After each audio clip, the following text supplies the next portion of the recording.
नमस्कार साथियों, स्वागत है आप सबका लाइव क्लासेस बाड़मेर के यूट्यूब चैनल पर। जहां आज हम बात करने वाले हैं भारत का सामान्य ज्ञान से संबंधित इम्पोर्टेंट क्वेश्चन, जिसमें आपका जो पहला क्वेश्चन है वो है हिमालय की लंबाई कितनी है। तो हिमालय की लंबाई लगभग 2500 किमी है।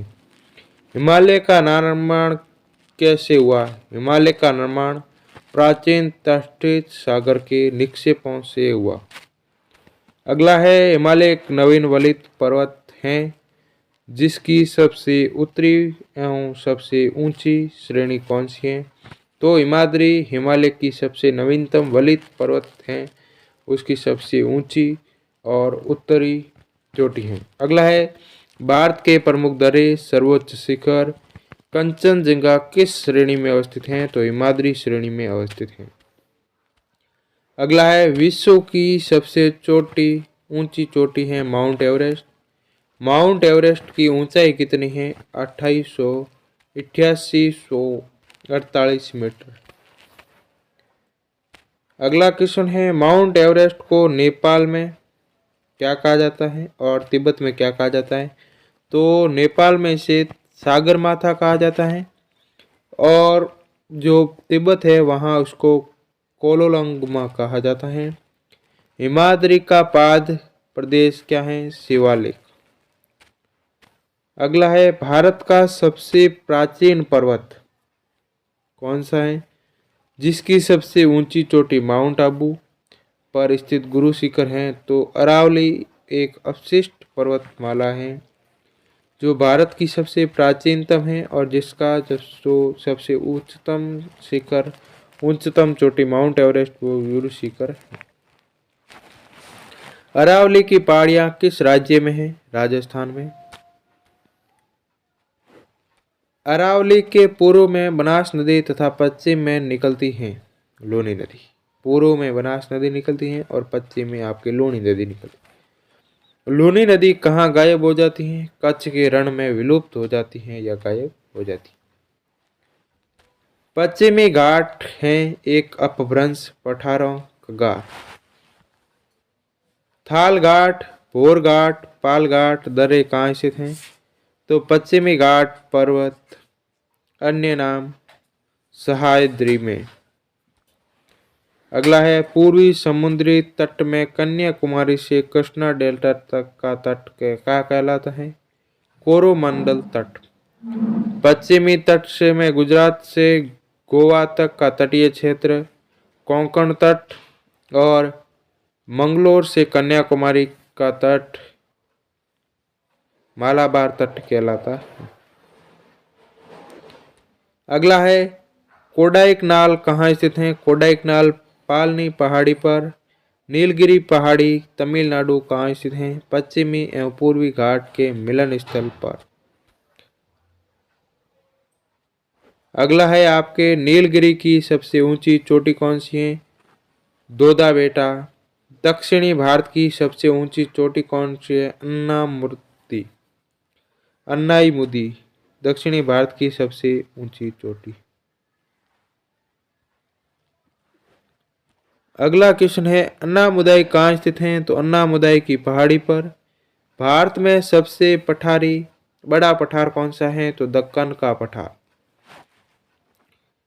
अगला क्वेश्चन है माहिम तट।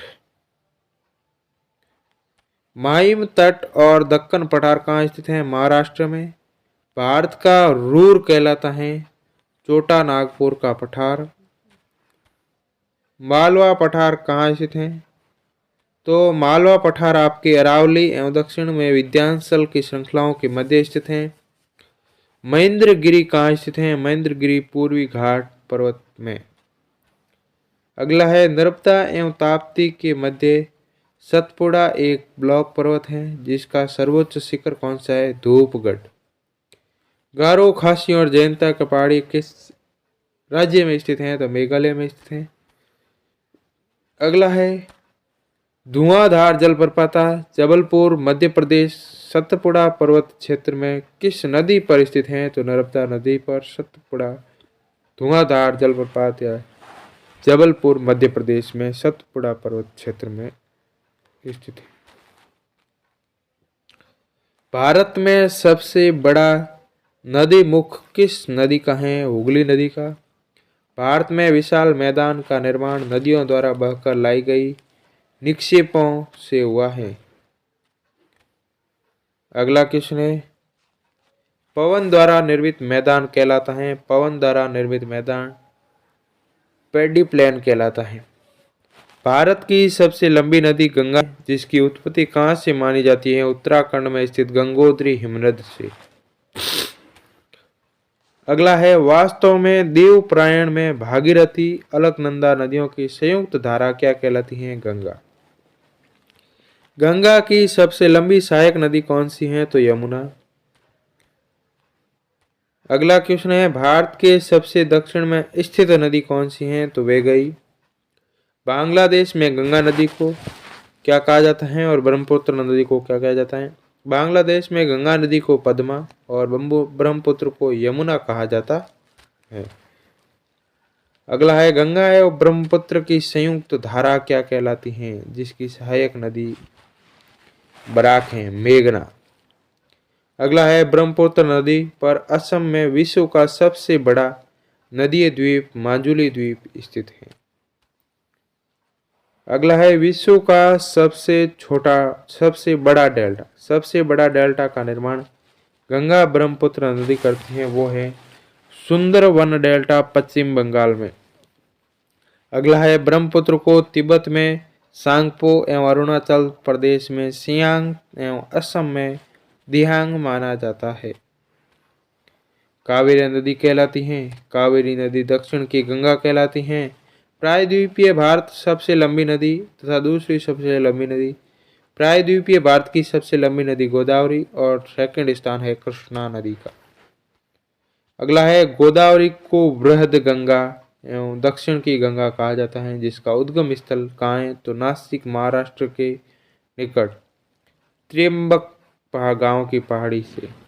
नदी द्वारा लाए गए अवसाद का जमाव जब मुहाने पर होता है तो किसका निर्माण करता है? डेल्टा का निर्माण करता है। अगला है, डेल्टा की आकृति कैसी होती है? डेल्टा की आकृति त्रिभुजाकार होती है। जो नदी डेल्टा नहीं बनाती उसके मुहाने को कहते हैं एचुअरी यानी ज्वार नदमुख। नर्मदा नदी का उद्गम स्थल कहाँ है? नर्मदा नदी का उद्गम स्थल अमरकंटक है। नर्मदा नदी अधिकांश कहाँ बहती है? मध्य प्रदेश में। अगला है, नदी के द्वारा की जाने वाली काट छांट की क्रिया अपर्दन तथा उसे जमा करने की क्रिया कहलाती है निक्षेपण। गुजरात की जीवन रेखा कहते हैं नर्मदा नदी को। सर्वाधिक सीधी बहने वाली नदी कौन सी है? तो सर्वाधिक सीधी बहने वाली नदी नर्मदा। भारत में सबसे लंबी सहायक नदी कौन सी है? यमुना। भारत में सबसे बड़ा नदी बेसिन किसका है? नदी बेसिन गंगा का है। असम का चौक कहलाती है ब्रह्मपुत्र नदी। अगला है, बिहार का शोक कहलाती है कोसी नदी। मिट्टी का अध्ययन कहलाता है पेडोलॉजी। अगला है, झीलों का अध्ययन कहलाता है लिम्नोलॉजी। चट्टानों का अध्ययन कहलाता है पेट्रोलॉजी। अगला है, सर्वाधिक उपजाऊ एवं सर्वाधिक मात्रा में पाई जाने वाली मिट्टी कौन सी है? जलोढ़ या दोमट मिट्टी। पुराने जलोढ़ मिट्टी को क्या कहा जाता है? तो बागर। अगला है, नवीन जलोढ़ मिट्टी को क्या कहा जाता है? खादर। कपास के खेती के लिए कौन सी मिट्टी उत्तम होती है? जिसे रेगुर मिट्टी भी कहा जाता है काली मिट्टी।